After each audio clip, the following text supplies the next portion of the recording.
Hello, welcome back to my YouTube channel.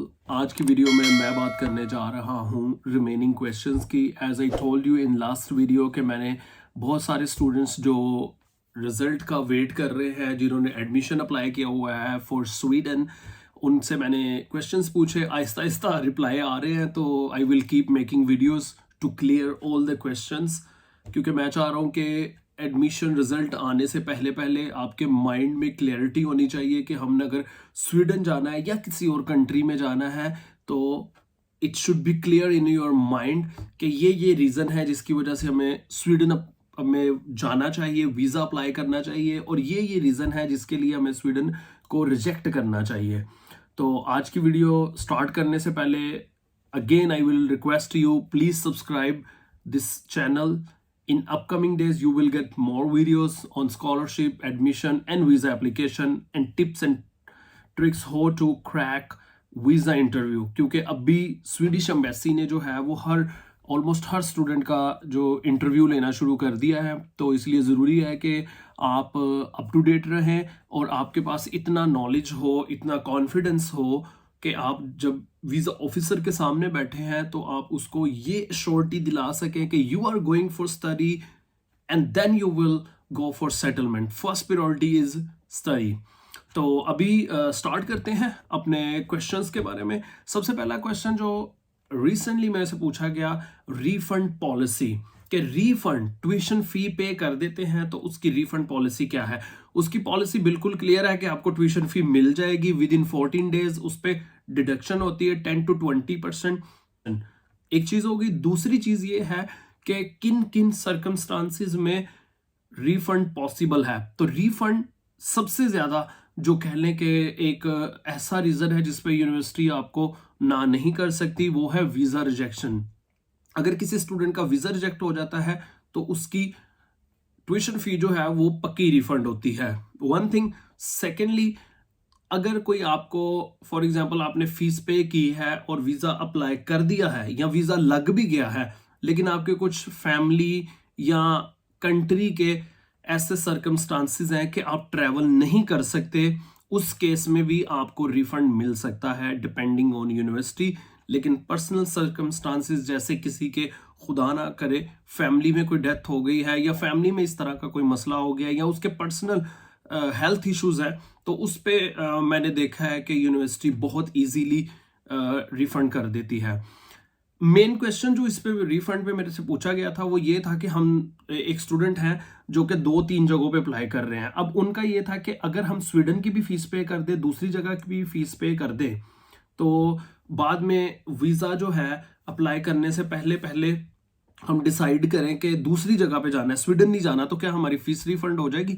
तो उनको मैंने कहा था कि इस केस में you will not get refund.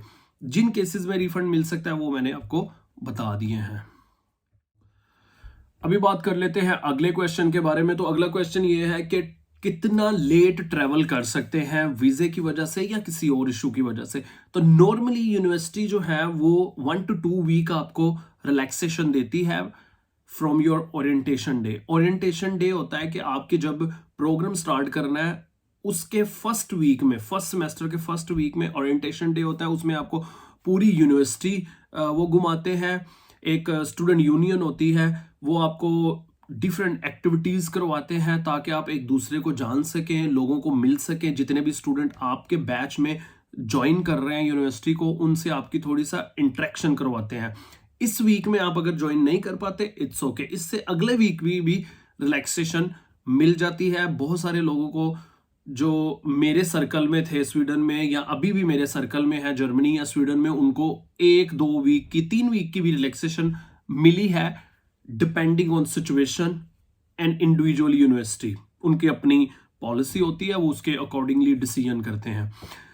अब ये अगर कोई बंदा महीना 2 महीना लेट ज्वाइन कर रहा है तो आप यूनिवर्सिटी से बात कर सकते हैं। अगर आपका वीजा नहीं आया है, वीजा एक ऐसा रीजन है कि अगर एम्बेसी कह रही है कि आपको रिटर्न में एम्बेसी ईमेल करती है कि 1 महीना लगेगा आपको वीजा मिलने में, तो उस केस में आप 1 महीना लेट भी ज्वाइन कर सकते हो।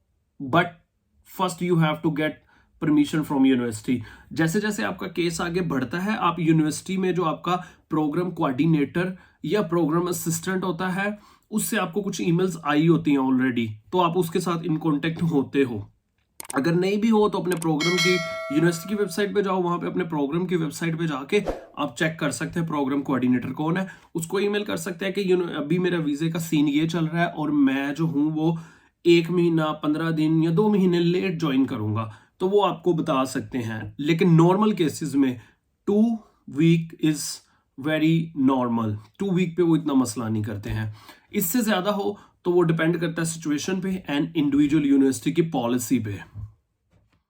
जब भी आप अब स्टडी अब्रॉड प्लान कर रहे हैं तो कहीं ना कहीं हमारा जो अल्टीमेट गोल होता है वो यही होता है कि हम या तो स्टडी करके वापस आ जाएं, या सेटलमेंट का होता है कि हम उस कंट्री में जिसमें जा रहे हैं वहाँ पे सेटल हो जाएं। तो स्वीडन जो है वो, अगर आप स्वीडन में एज ए स्टूडेंट आते हैं और स्टूडेंट वीजे के बाद आपको वर्क परमिट मिल जाता है, तो वर्क परमिट पे फर्स्ट मंथ की सैलरी से लेके ऑनवर्ड आपको 48 सैलरीज रिसीव करते हैं आप, जो कि 4 साल बनते हैं। तो 4 साल की सैलरीज का टैक्स अगर आप पे करते हैं तो आप एलिजिबल हो जाते हैं परमानेंट रेजिडेंस को अप्लाई करने के लिए। तो सबसे पहली जो स्टेप है स्टूडेंट वीजे के बाद वर्क परमिट है। वर्क परमिट आपको 2-2 साल का 2 बार मिलेगा। जैसे ही आपका दूसरा वर्क परमिट खत्म होगा, तीसरा वर्क परमिट आप अप्लाई करेंगे, उसी के साथ साथ आप परमानेंट रेजिडेंस अप्लाई कर सकते हैं। परमानेंट रेजिडेंस नॉर्मली 5 से 10 साल के लिए आपको कार्ड मिल जाता है, और इसी के दौरान आप पासपोर्ट भी अप्लाई कर सकते हैं। अगर आप ख्वाहिश रखते हैं कि हम जिस कंट्री में जा रहे हैं वहाँ पे टैक्स पे करने के बाद वहाँ का पासपोर्ट लेना है, तो you can do like this is very simple procedure.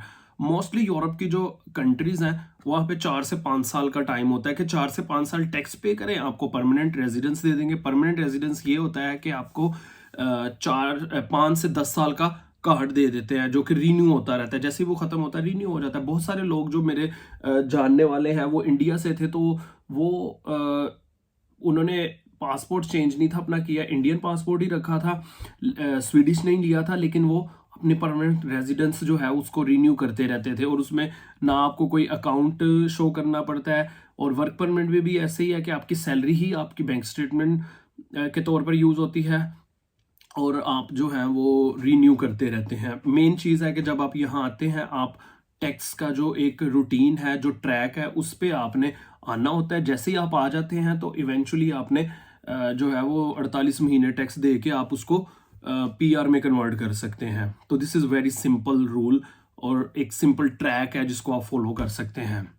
अभी बात कर लेते हैं कि ट्रैवल पास। बहुत सारे लोग जो हैं वो ये कहते हैं कि हमें ट्रैवल पास स्वीडन में लेना है, तो उसकी क्या प्राइस है। नॉर्मली अगर आप स्टॉकहोम में हैं तो स्टॉकहोम में क्योंकि स्टॉकहोम में जो लोग रहते हैं वो सिटी सेंटर में कम ही रहते हैं, थोड़ा दूर दूर रहते हैं, और सिटी सेंटर में उन्हें काम करने आना पड़ता है। इवन आप अगर उपसाला से स्टॉकहोम जा रहे हैं तो 1 घंटे का ट्रैवल है, और उसमें आपको 1000 स्वीडिश क्राउन का मंथली पास मिलता है। उसकी एग्जैक्ट प्राइस जो अभी चल रही है, जब मैं वीडियो रिकॉर्ड कर रहा हूँ 10 मार्च को, तो वो है 970 Swedish crown, like around 1000 Swedish crown.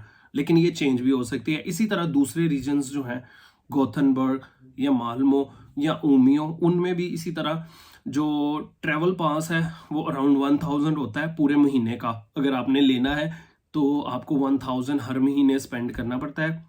इसीलिए मैं ये कहता हूँ कि आप बड़ी सिटी में रहें, क्लोज टू सिटी रहें, ताकि आपको ट्रैवल पास की कॉस्ट ना देनी पड़े।